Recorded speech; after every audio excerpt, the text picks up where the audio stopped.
In today's video, I'm going to teach you how to add a header to an email in Kit. This will help you make your emails look more professional, more on brand, and instantly recognizable to your subscribers.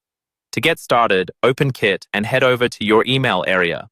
You can either open an existing email draft that you've already started working on, or create a brand new broadcast. It doesn't matter which you choose. The process for adding a header is exactly the same in both cases. Just make sure you're using the new email editor since that's where these tools live. Once your email is open in the editor, place your cursor at the very top of the email or wherever you want the header to appear. Typically, a header goes right at the top, so it's the first thing people see, above your main text. Now look for the small plus icon that appears on the left side of a new line. If you don't see it right away, click into a blank line and hover your mouse near the left edge. The plus icon should pop up. Click that plus icon. This opens a little menu that lets you insert different kinds of content into your email. In this menu, you'll want to either type the word image into the search box or simply look for image in the list of options that appears.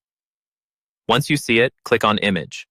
This tells Kit that you want to insert an image block at that exact spot in your email.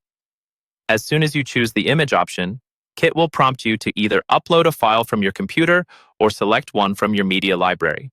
If you already have a header graphic you use regularly, it's a good idea to store it in the Kit Media Library so you can reuse it quickly in future emails.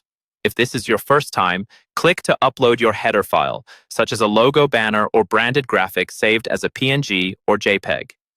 After the upload finishes, your image will appear right inside the email editor. Take a moment to check how it looks.